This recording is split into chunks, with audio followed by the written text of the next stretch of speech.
Mvutano kati ya Marekani na Iran umeingia katika hatua mpya baada ya taarifa kuibuka zikieleza kuwa masharti mapya yamewekwa na pande zote mbili katika juhudi za kufanikisha mazungumzo ya kisiasa na usalama kuhusu vita vinavyoendelea Mashariki ya Kati pamoja na mpango wa nyuklia wa Iran. Taarifa hiyo iliyotolewa na chombo cha habari cha Fars News kinachomilikiwa na kikosi cha walinzi wa mapinduzi ya Kiislamu cha Iran IRGC ilieleza kwamba Washington imewasilisha masharti matano makubwa kwa Irani kama sehemu ya majibu yake kwa mapendekezo ya Teherani. Kwa mujibu wa taarifa hiyo, Marekani iliitaka Irani ikubali kutolipwa fidia yoyote ya uharibifu uliotokana na vita na mashambulizi yaliyotokea katika eneo hilo. Aidha, Washington ilidai Irani ikabidhi zaidi ya kilo 400 za uranium ambazo zimekuwa sehemu ya hifadhi yake ya nyuklia. Hilo linaonekana kuwa moja ya masharti nyeti zaidi, kwani swala la uranium limekuwa kitovu cha mgogoro kati ya Teherani na mataifa magharibi kwa miaka mingi. Taarifa hiyo pia ilisema Marekani ilisisitiza kuwekwa kwa vikwazo na udhibiti mkali kwenye miundombinu ya nyuklia ya Irani, hatua ambayo Teherani imekuwa ikipinga kwa madai kuwa ni kuingilia mamlaka yake ya kitaifa. Mbali na hilo, Washington ilikataa kuachia mali na fedha za Irani zilizozuiwa nje ya nchi, jambo ambalo limekuwa moja madai makubwa ya serikali ya Irani katika mazungumzo mbalimbali ya kimataifa. Chanzo hicho kiliongeza kuwa Marekani pia ilitaka kusitishwa kwa mapigano na vita, kuwe na masharti ya kuendelea kwa mazungumzo rasmi kati ya pande hizo mbili. Hilo linaonyesha kuwa Washington inataka kutumia diplomasia kama njia ya kudhibiti hali ya usalama, huku ikihakikisha Irani inatoa makubaliano yanayoweza kufuatiliwa kimataifa. Kwa upande wake, Irani iliwasilisha masharti yake ambayo nayo yana uzito mkubwa kisiasa na kijeshi.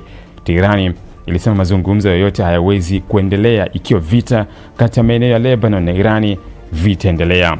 Iran ilitaka kusitishwa kabisa kwa mashambulizi na operesheni za kijeshi zinazohusishwa na mzozo unaoendelea katika ukanda huo.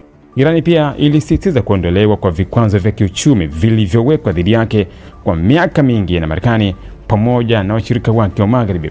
Vikwazo hivyo vimeathiri kwa kiasi kikubwa uchumi wa Iran, thamani ya fedha yake, biashara ya mafuta na maisha ya wananchi wake. Teherani inaona kuwa hakuna mazungumzo yenye maana bila hatua za wazi za kuondoa shinikizo hilo la kiuchumi. Mbali na hilo, Irani ilidai kuachiliwa kwa mali zake zilizogandishwa katika benki na taasisi za kifedha za kimataifa. Teherani imekuwa ikidai kuwa ina haki ya kupata fedha hizo ili kusaidia uchumi wake ambao umeathiriwa na vikwazo pamoja na gharama za vita na mivutano ya kikanda. Katika hatua nyingine yenye uzito mkubwa wa kisiasa na kijeshi, Iran ilitaka kulipwa fidia ya uharibifu uliotokana na vita na mashambulizi dhidi ya maeneo yake. Iran inaamini kuwa imepata hasara kubwa kutokana na mashambulizi na operesheni za kijeshi zinazohusishwa na Israel na Marekani katika eneo hilo. Moja madai yaliyotikisa zaidi jumuiya ya kimataifa ni sharti la Irani kutoka Marekani kubali mamlaka ya Jamhuri ya Kiislamu juu ya mlango wa bahari wa Hormuz. Mlango huu ni moja ya njia muhimu zaidi duniani kwa usafirishaji wa mafuta, ambapo sehemu kubwa ya mafuta ya kimataifa hupita kila siku. Udhibiti wa eneo hilo umekuwa swala nyeti kwa miaka mingi kutokana na umuhimu wake kwa uchumi wa dunia na usalama wa nishati. Wachambuzi wa siasa za kimataifa wanaona kuwa tofauti kubwa kati ya masharti ya Marekani na Irani zinaonyesha jinsi mazungumzo hayo yatakavyokuwa magumu kufikia makubaliano ya haraka. Marekani inaonekana kusisitiza udhibiti wa shughuli za nyuklia na kupunguza ushawishi wake wa kijeshi katika eneo la Mashariki ya Kati, huku Irani ikitaka kutambuliwa kama nguvu ya kikanda yenye haki ya kulinda maslahi yake ya kiuchumi na kiusalama.